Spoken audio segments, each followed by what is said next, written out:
ಹಾಗೂ ಮಹಾತ್ಮ ಗಾಂಧೀಜಿಯವರ ಈ ಜನ್ಮದಿನದ ಪುಣ್ಯ ಸಂದರ್ಭದಲ್ಲಿ ನಾವೆಲ್ಲರೂ ಕೂಡ ಒಂದು ಭಕ್ತಿ ತುಂಬಿದ ಅರ್ಥವತ್ತಾದ ಒಂದು ಭಜನೆಯ ಅರ್ಥವನ್ನು ತಿಳ್ಕೊಳ್ಳುವಂತಹ ಸುಸಂದರ್ಭ. ಗಾಂಧೀಜಿಯವರು ಇದನ್ನು ಅನುಸರಿಸಿ ಪಠಿಸಿ ಜೀವನದ ಉದ್ದಕ್ಕೂ ಅದನ್ನು ಹಾಡ್ತಾ ಮಹಾತ್ಮರಾದರು. ಇಲ್ಲಿ ಮಹಾತ್ಮ ಅಂತ ಹೇಳಿದ್ರೆ ಪ್ರತಿ ಒಬ್ಬ ವ್ಯಕ್ತಿಯ ಆತ್ಮ ಅದು ಮಹಾನ್, ಅಷ್ಟು ವಿಶಾಲವಾದ ಅರ್ಥ ಕೊಡುವಂಥದ್ದು. ಆದ್ರಿಂದ ಅವರನ್ನ ಎಲ್ಲರೂ ಮಹಾತ್ಮ ಅಂತ ಕರೆದ್ರು. ಇವತ್ತು ಒಂದು ಸುಸಂದರ್ಭ, ಎಲ್ಲರೂ ನಿಮ್ಮನ್ನ ಮಹಾತ್ಮ ಅಂತ ಕರ್ಕೊಳ್ಬಹುದಾದಂತಹ ದಿನ. ಯಾಕಂತೇಳಿದ್ರೆ ಇದು ಅಷ್ಟು ಅರ್ಥವತ್ತಾದಂತಹ ಗೀತೆ.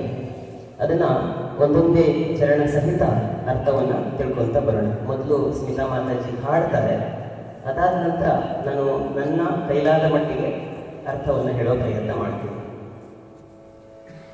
ವೈಷ್ಣವ ಜನ ತೋ ತೇನೆ ಕಹಿಯೇ ವೇದ ಪರಾಯೇ ಪರದುಃಖೇ ಉಪಕಾರ करे तोये मन अभिमान लाए वैष्णव जन तो तेने कहिए. ಇಲ್ಲಿ ಪ್ರತಿಯೊಬ್ಬ ಪರಮಾತ್ಮನ ಪರಮ ಭಕ್ತರೇ.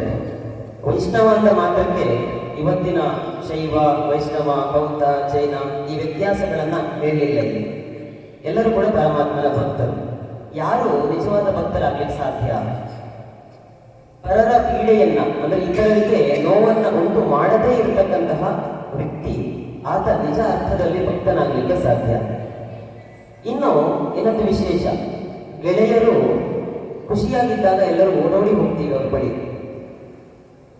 ಅದೇ ಗೆಳೆಯರು ದುಃಖದಲ್ಲಿದ್ದಾಗ ಸ್ವಲ್ಪ ದೂರ ಸರಿತೀವಿ. ನಿಜ ಅರ್ಥದಲ್ಲಿ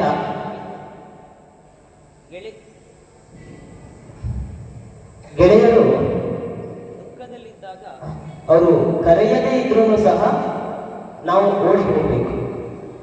ಸುಖದಲ್ಲಿದ್ದಾಗ ಅವರು ಕರೆದಾಗ ಮಾತ್ರ ಬರಬೇಕಂತ. ಇಲ್ಲಿ ನಮ್ಮ ಸ್ವಾಭಿಮಾನವನ್ನ ತೊಯ್ಬೇಕು ಅಂತ, ಸ್ವಾಭಿಮಾನವನ್ನ ಬಿಟ್ಟು ವರ್ತಿಸಬೇಕು. ಅದು ವಿಶಾಲವಾದ ಅರ್ಥ. ಪರರು ದುಃಖದಲ್ಲಿದ್ದಾಗ ಸ್ವಾಭಿಮಾನವನ್ನ ತೊರೆದು ಅವರಿಗೆ ನಾವು ಉಪಕಾರ ಮಾಡಬೇಕು, ನಾವಾಗಿಯೇ ಮುಂದೆ ಹೋಗ್ಬೇಕು.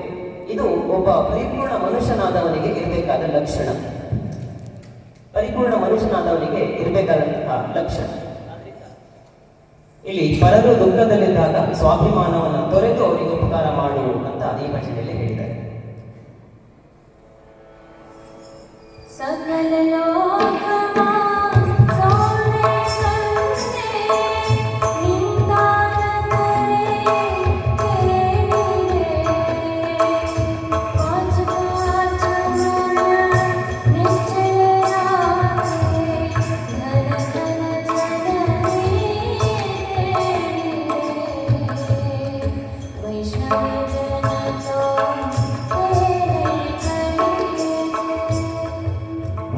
ಲೋಕ ನಮ್ಮನ್ನ ಯಾವ ರೀತಿ ಪರೀಕ್ಷೆ ಮಾಡುತ್ತೆ ಅಂತ ಹೇಳಿದ್ರೆ, ನಮ್ಮ ಒಳ್ಳೆಯ ಗುಣಗಳನ್ನ ಮಾತ್ರ ಪರೀಕ್ಷೆ ಮಾಡುತ್ತೆ. ಒಳ್ಳೆಯ ಗುಣಗಳು ನಾವು ಪ್ರದರ್ಶನ ಮಾಡೋದಲ್ಲ, ಅದರ ದರ್ಶನ ಆಗ್ಬೇಕು. ಅದು ಆಗುವಲ್ಲಿ ವಿಫಲ ಆದ್ರೆ ಮಾತ್ರ ನಮ್ಮ ಕೆಟ್ಟ ಗುಣ ಹೊರಗೆ ಕಾಣುತ್ತೆ. ಇಷ್ಟೇ ವ್ಯತ್ಯಾಸ. ಅದನ್ನೇ ಇಲ್ಲಿ ಹೇಳ್ತಾರೆ, ಲೋಕ, ಇಡೀ ಲೋಕವೇ ನಿಮ್ಮನ್ನ ನಿಂದಿಸಿದ್ರು ಸಹ ನಾವು ಸಹನೆಯಿಂದ ಇರ್ತೀವ. ಹಾಗೆ ಸಹನೆಯಿಂದ ಇದ್ರೆ ಆ ವ್ಯಕ್ತಿತ್ವ ಅತ್ಯಂತ ಗಟ್ಟಿಯಾದಂತಹ ವ್ಯಕ್ತಿತ್ವ. ಇನ್ನು ನಮಗೆ ಐಶ್ವರ್ಯ ಬಂದಾಗ ನಾವು ನಮ್ಮ ಮನಸ್ಥಿತಿಯನ್ನು ಕಳ್ಕೊಳ್ತೀವಿ, ಚಂಚಲರಾಗ್ತೀವಿ. ಆದರೆ ಇಲ್ಲಿ ನಾವು ನಿಶ್ಚಲರಾಗಿರ್ಬೇಕು. ಕಾಯ ವಾಚ ಮನಸ್ಸ ತ್ರಿಕರಣ ಪೂರ್ವಕವಾಗಿ ಪರಿಶುದ್ಧರಾಗಿ ಗಟ್ಟಿ ಮನಸ್ಸಿನಿಂದ ಇದ್ರೆ ನಾವು ಈ ನಿಶ್ಚಲವಾದ ಮನಸ್ಸನ್ನು ಹೊಂದಿ ಈ ಜಗತ್ತಿನಲ್ಲಿ ಬಾಳಬಹುದು. ಸಹನೆ ಮತ್ತೆ ಚಂಚಲತೆ ಇಲ್ಲದೆ ಇರುವಂತಹ ಗುಣ ಇಲ್ಲಿ ಬೆಳೆಸ್ಕೋಬೇಕು ಅಂತ ಹೇಳ್ತಾರೆ. ಸಮದೃಷ್ಟಿ कृष्ण त्यागी परस्त्री जेने मातरे असत्य ना बोले परघन नग जले मातरे वैष्णव जन तो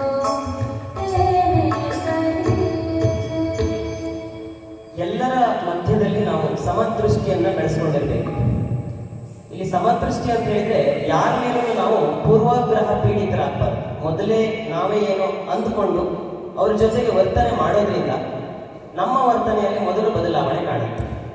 ಅದಕ್ಕೋಸ್ಕರ ನಾವು ಸಮದೃಷ್ಟಿಯನ್ನ ಬೆಳೆಸ್ಕೊಂಡ್ರೆ, ಶಾಂತಚಿತ್ತತೆ ಜೊತೆಗೆ ಸಮದೃಷ್ಟಿ, ಇದನ್ನು ನಾವು ಬೆಳೆಸ್ಕೋಬೇಕು. ಇನ್ನೊಂದು ಭಾರತದ ದೊಡ್ಡ ಸಂಸ್ಕೃತಿ ಮಾತೃವತ್ ಪರಧಾರೇಶು ಅಂತ, ಪರಸ್ತ್ರೀಯನ್ನ ನಾವು ತಾಯಿಯಂತೆ ಗೌರವಿಸಿದಂತಹ ದೇಶ ಇದೆ. ಅದನ್ನೇ ಈ ಭಜನೆಯಲ್ಲಿ ಹೇಳ್ತಾರೆ. ನಾವು ಯಾವುದೇ ಕಾರಣಕ್ಕೂ ಸಮದೃಷ್ಟಿಯನ್ನ ಬೆಳೆಸಿಕೊಂಡು ಪರಸ್ತ್ರೀಯನ್ನ ಮಾತೆಯಂತೆ ನಾವು ತಿಳ್ಕೊಂಡ್ರೆ ಅದುವೇ ನಮ್ಮ ದೊಡ್ಡ ವ್ಯಕ್ತಿತ್ವ. ಜೊತೆಗೆ ನಮ್ಮ ನಾಲಿಗೆಯಿಂದ ಎಂದೂ ಕೂಡ ಸುಳ್ಳು ಹೊರಗೆ ಬರಬಾರದ ಹಾಗೆ ನೋಡ್ಕೋಬೇಕು. ಅಂದ್ರೆ ಸುಳ್ಳನ್ನು ಆಡಬೇಡ, ಸುಳ್ಳಿನಿಂದ ಜೀವನ ನಡೆಸಬೇಡ ಅನ್ನುವಂಥದ್ದು. ಅಂತಿಮವಾಗಿ ಪರಧನಕ್ಕೆ ಕೈ ಹಾಕಬಾರದು. ಪರಧನ ಅನ್ನುವಂಥದ್ದು ಅದು ಮಣ್ಣಿಗೆ ಸಮಾನ. ಆದ್ರಿಂದ ನಾವು ದುಡಿದ ನಮ್ಮ ಶ್ರಮದ ಹಣ ಮಾತ್ರ ನಮಗೆ ತಲುಪುತ್ತೆ. ಪರಧನ ನಮಗೆ ಸ್ವೀಕಾರಕ್ಕೆ ಅರ್ಹ ಅಲ್ಲ ಅನ್ನುವಂಥದ್ದು ಇದರ ಸೂಕ್ಷ್ಮ ಅರ್ಥ. मोह माया यावे नहीं दृढ़ वैराग्य जिन मन मारे राम नाम संतारी रागी सकल तीर्थ के नाथ नमारे वैष्णव जन तो तेरे करीब। ಈ ಭೂಮಿಯ ಒಂದು ಮಾಯೆ, ಈ ಮಾಯೆಯ ಮಧ್ಯದಲ್ಲಿ ನಾವಿದ್ದೀವಿ ಹೇಳಿದ್ರೆ ಅದೊಂದು ದೊಡ್ಡ ಕೆಲಸ. ಅಂದ್ರೆ ಅದರಿಂದ ಹೊರಗಡೆ ಬರೋದು. ಮಾಯೆಯ ಮಧ್ಯದಲ್ಲಿ ಇದ್ದು ಬದುಕಿ ಪರಮಾತ್ಮನನ್ನ ನೋಡೋದಿದೆಯಲ್ವಾ, ಅದು ಇನ್ನೊಂದು ಹಂತದ ಕೆಲಸ. ಅದಕ್ಕೆ ಮೋಹ ಅಂದ್ರೆ ಅತಿಯಾದ ಆಸೆಯನ್ನ ಬಿಟ್ಟು, ಹೆಚ್ಚಿನ ಆಸೆಯನ್ನ ಬಿಟ್ಟು ಆ ಮಾಯೆಯಿಂದ ಹೊರಗಡೆ ಬಂದು ದೃಢವಾದ ವೈರಾಗ್ಯವನ್ನ ತಾಳಬೇಕು. ನಾವು ಇನ್ನೊಂದು ಭೋಜನ ಮಂತ್ರ ಇದೆ, ಅನ್ನಪೂರ್ಣೆ ಸದಾಪೂರ್ಣೆ ಶಂಕರ ಪ್ರಾಣವಲ್ಲಭಿ ಜ್ಞಾನ ವೈರಾಗ್ಯ ಸಿದ್ಧಾರ್ಥಂ. ಇಲ್ಲಿ ಜ್ಞಾನದ ಜೊತೆಗೆ ಆ ವೈರಾಗ್ಯ, ನಾವು ಇಂಗ್ಲಿಷಲ್ಲಿ ಹೇಳ್ಬೇಕಂದ್ರೆ ಈ ಜಗತ್ತಿನ ಜೊತೆಗೆ ಅಟ್ಯಾಚ್ಮೆಂಟ್ ಎಷ್ಟಿದೆಯೋ ಅದೇ ತರ ನಾವು ವ್ಯಕ್ತಿಗತವಾಗಿ ಒಬ್ಬರೇ ಇದ್ದಾಗ ಆ ಡಿಟ್ಯಾಚ್ಮೆಂಟ್ ಕೂಡ ಹೊಂದಿರಬೇಕು. ಡಿಟ್ಯಾಚ್ಮೆಂಟ್ ಇದ್ದಾಗ ಮಾತ್ರ ನಮಗೆ ಆ ಸಾಧನೆ ಮಾಡಲಿಕ್ಕೆ ಸಾಧ್ಯ. ಅದಕ್ಕೆ ಹೇಳ್ತಾರೆ, ಮೋಹ ಮಾಯೆಯನ್ನ ತೊರೆದು ದೃಢ ವೈರಾಗ್ಯವನ್ನ ತಳೆದು ರಾಮನಾಮದ ಸ್ಮರಣೆ ಮಾಡ್ತಾ ಬಂದಾಗ ಆ ವ್ಯಕ್ತಿ ಒಬ್ಬ ದೈವತ್ವದ ಸ್ಥಾನಕ್ಕೆ ಹೊಂದ್ತಾನೆ. ನಾವು ಬೇರೆ ಬೇರೆ ತೀರ್ಥಕ್ಷೇತ್ರಕ್ಕೆ ಹೋಗ್ತೀವಿ, ಉದ್ದೇಶ ಏನು? ಅಲ್ಲಿ ನಮ್ಮ ಮನಸ್ಸು ಪರಿಶುದ್ಧ ಆಗಬೇಕು, ಪಾಪಗಳನ್ನು ತೊಳ್ಕೋಬೇಕು ಅಂತ. ಆದರೆ ಇನ್ನೂ ಸುಲಭವಾದ ವಿಧಾನ ಇದೆ. ಹೇಗೆ ಗಣಪತಿ ಇಡೀ ಜಗತ್ತನ್ನು ಸುತ್ತುದ್ರ ಬಗ್ಗೆ ತಂದೆ ತಾಯಿಯನ್ನು ಸುತ್ತು ಬಂದೋ, ಅದೇ ತರ ನಮಗೊಂದು ಸುಲಭ ವಿಧಾನ ಇದೆ. ಯಾವುದು? ಪ್ರತಿಯೊಬ್ಬ ವ್ಯಕ್ತಿಯನ್ನು ದೇವರನ್ನ ಕಾಣುವಂಥದ್ದು. ನಾವು ಇನ್ನೊಬ್ಬರನ್ನ ಅಕಸ್ಮಾತ್ ತಪ್ಪಾಗಿ ತುಳಿದಾಗಲೂ ಕೂಡ ನಾವು ಅವರನ್ನು ಮುಟ್ಟಿ ನಮಸ್ಕಾರ ಮಾಡ್ತೀವಿ. ಯಾಕೆ? ಆ ವ್ಯಕ್ತಿಯ ಒಳಗಡೆ ಒಬ್ಬ ದೈವತ್ವ ದೇವರಿದ್ದಾನೆ ಅನ್ನುವಂಥ ಅರ್ಥ. ಅದಕ್ಕೆ ಇಲ್ಲಿ ಆ ಪ್ರತಿಯೊಬ್ಬ ವ್ಯಕ್ತಿಯನ್ನು ಕೂಡ ದೇವರನ್ನ ಕಂಡಾಗ ಅದೇ ನಿಮಗೆ ತೀರ್ಥಕ್ಷೇತ್ರ. ನಮ್ಮ ಮನಸ್ಸು ಅಲ್ಲಿಂದ ಪವಿತ್ರತೆ ಕಾಣ್ತು, ಅದೇ ತೀರ್ಥಕ್ಷೇತ್ರ ಅನ್ನುವಂಥದ್ದು ಇದರ ವಿಶಾಲ ಅರ್ಥ.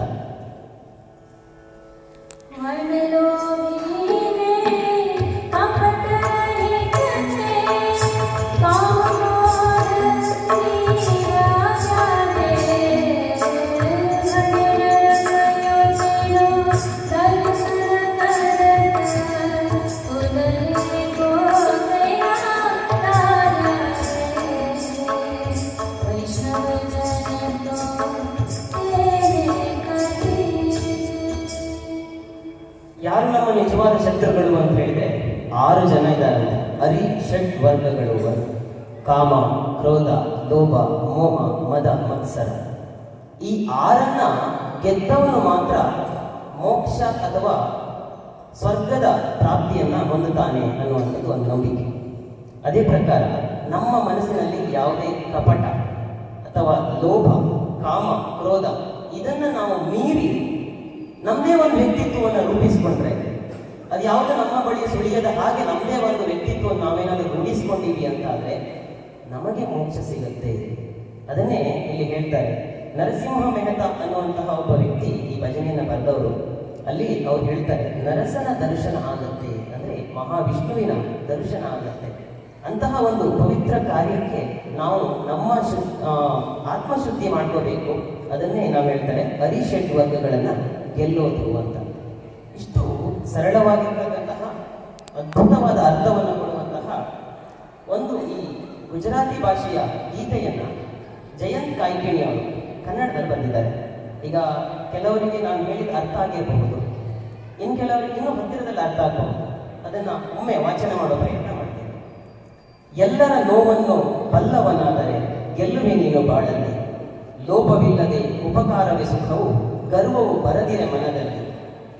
ಸಕಲ ಜೀವದಲ್ಲಿ ಗೌರವವಿರಲಿ, ನಿಂದೆ ಅಸೂಯೆ ಅಳಿದಿರಲಿ, ನಿರ್ಮಲ ನಡೆನುಡಿ ನಿಶ್ಚಲ ನಿಲುವನ್ನು ಕಲಿಸಿದ ತಾಯಿಗೆ ಹಿತವಿರಲಿ. ಸಮಭಾವದಲ್ಲಿ ದುರಾಸೆಯು ನೀಗಲಿ, ವನಿತೆಗೆ ಅಭಯದ ನೆರಳಿರಲಿ. ಸುಳ್ಳಿನ ರುಚಿಯನ್ನೇ ಅರಿಯದ ನಾಲಗೆ, ಪರದಾನವನ್ನೇ ಬೇಡೆನಲಿ.